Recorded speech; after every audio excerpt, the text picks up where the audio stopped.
Donc ça fait à peu près 2 ans maintenant qu'on travaille sur une technologie de reconnaissance vocale qui est totalement embarquée sur l'objet. Donc aujourd'hui, ce qu'on propose dans notre société, c'est un genre de Alexa en marque blanche. Tu fabriques une télé, une bagnole, tu veux que les gens intègrent de la voix dedans, on te vend la technologie pour faire ça. La particularité qu'on a par rapport au GAFA et à tous les autres providers, c'est que toute la donnée, ta voix est traitée dans l'objet avec lequel tu es en train de parler, avec aucune information qui est envoyée dans le cloud. Et ça, c'est très important. Pourquoi ? Parce que non seulement ça permet de marcher quand tu n'as pas de connectivité et ainsi de suite, mais surtout ça garantit en fait la confidentialité de tes données personnelles. La voix, c'est une information biométrique, c'est-à-dire que ça t'identifie au même titre que tes empreintes digitales t'identifient. Et tu ne penserais pas envoyer tes empreintes digitales à Amazon ou à Google. Et pourtant, on le fait avec notre voix déjà à chaque fois qu'on utilise un de leurs objets. Donc le fait de relocaliser et de faire le traitement en local sur l'objet permet en fait de garantir que personne ne pourra jamais entendre ce que tu dis, sauf toi-même.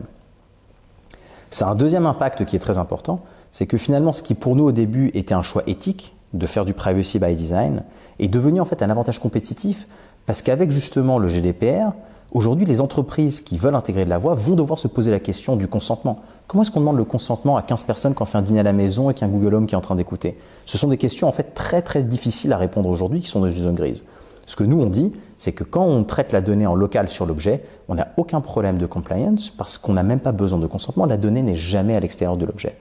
Donc ça a fait finalement ce qui au début était une conviction éthique est devenu un avantage compétitif et a fait de nous la première plateforme vocale sur le marché à être garantie 100% compliant avec le RGDP. D'un point de vue purement business, ce qu'on voit en fait en ce moment, c'est une distinction entre les assistants généralistes qui en fait du coup répondraient à tout et n'importe quoi, et les assistants spécialisés qui seraient dans chacun de nos objets.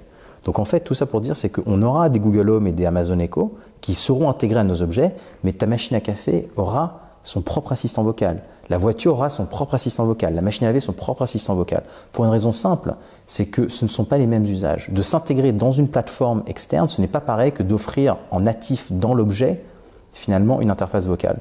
Et tous les fabricants aujourd'hui d'objets qui veulent rajouter une interface vocale ne veulent pas être dépendants d'un GAFA pour faire ça. Ils ne veulent pas que les gens disent Alexa pour se faire un café. Nespresso veut dire Nespresso, point. C'est comme ça que ça marche en fait. Donc il y a une question de branding, une question de souveraineté, une question de contrôle de l'expérience utilisateur, une question de privacy qui fait qu'en fait réellement on aura à la fois des assistants dédiés à chaque objet et à la fois ces objets qui s'intégreront en plus à son assistant généraliste si on en a un à la maison. Ça fait quelques années qu'on se pose une question qui est fondamentale dans la technologie, qui est celle de la relation entre les humains et les machines. Pourquoi ? Parce qu'en fait, quand on y pense, depuis des dizaines et des dizaines d'années, en tant qu'humain, on doit faire l'effort d'apprendre comment chacune des machines marche quand on veut s'en servir. Que ce soit une machine à café, une machine à laver, une application mobile, un smartphone, un téléphone, une voiture, on passe du temps à comprendre comment ces objets marchent. Et donc le résultat, c'est que plus on veut utiliser de la technologie, plus notre cerveau doit faire un effort pour utiliser de la technologie, parce qu'on doit garder en tête comment tous ces différents objets fonctionnent et comment est-ce qu'ils interagissent entre eux.